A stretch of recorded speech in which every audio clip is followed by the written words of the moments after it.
to the latest episode of The Federal's Worldly Wise, a weekly video program that decodes trending international issues. US President Donald Trump has claimed that Indian Prime Minister Narendra Modi has agreed to stop buying Russian oil. This has understandably attracted attention with huge implications for India's foreign policy. India swiftly responded, saying its decisions are guided by national interest. The External Affairs Ministry also denied any knowledge of Trump and Modi speaking on Wednesday. We have with us the Federal's Consulting Editor K.S. Dakshina Murthy. Thank you for joining, sir. The External Affairs Ministry has said India's decisions will prioritize national interest.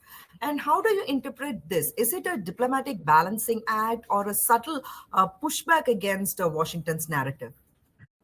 Yeah, so obviously what India is trying to convey to the US is that India cannot make any move. For instance, abruptly halting Russian oil can completely destabilize the oil situation, not only in India, it can also affect global oil prices, as the Indian government has been saying. So basically what India is trying to impress upon Trump, how Modi is trying to impress upon Trump, is that it cannot be, there cannot be a abrupt or immediate action. Yes, India would like the war to end between Ukraine and Russia, but it cannot do anything that will destabilize India's own situation. So that is precisely what it means when the government says we will act in our own national interest. India has maintained a strong oil trade with Moscow since the Ukraine war. Do you see India recalibrate its Russia policy? See, that is the more crucial thing. For instance, if the war continues and India is forced to gradually reduce its intake of Russian oil, Russia is not going to take it very kindly. Even this statement itself will not be to the liking of Russia, because Russia has been backing India right from the time Trump announced this reciprocal tariff plus the punishment tariff or the punitive tariff, because it is buying oil from Russia. And Putin has been backing Modi, has been backing India, and he has been criticizing the US for putting pressure on India. So, and also in the Russia has also been indicating that telling India not to take it for granted.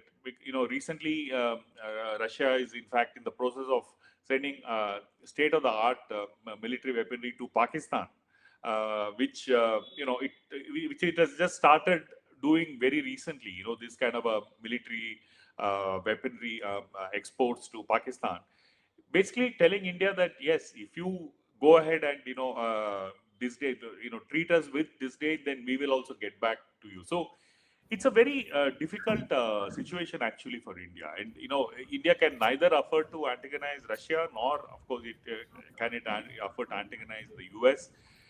In fact, this buying some time, the time it's open ended, but definitely it will be the next few months, and if the war continues, Trump will start expecting India to take some action.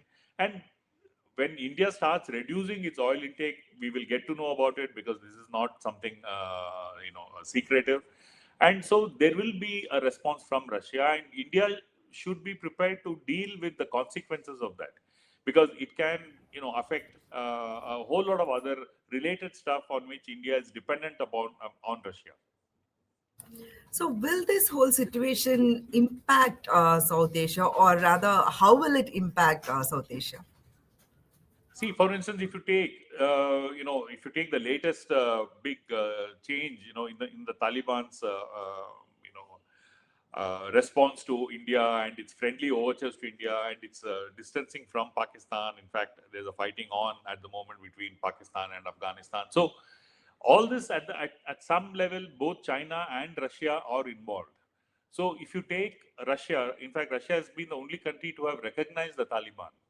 And there is definitely a Russian backing to the Taliban's approach to India. So that cannot be, overlooked. And then you also have today a close relationship between China and Russia. So if you see, China has, there has been a massive disengagement between India and China. There has been easing of tensions. And India has kind of moved much more closer to Russia and China, especially in the SCO, the Shanghai Cooperation Organization, and in BRICS. So where India is seen to be now part of this a group that is which Trump views with suspicion. So what it basically does is that if India moves out of this group, or it tries to move away from SEO and from BRICS, and it again tries to it tilts towards the US at the expense of antagonizing Russia, what it can do is it can again ratchet up tensions in South Asia between, say, India and China, between Russia and India, and then we don't know then what will happen to this newly minted relationship that is happening between Taliban and India. So there could be some kind of a cooling off that can happen. So the gamut of possibilities is quite open, quite wide, and it's not going to be actually easy for India to kind of withdraw from buying Russian oil. I mean, if it does, it will have its consequences, and it's something that we really need to look at, and we should see how the Indian Foreign Ministry or the Indian government manages this.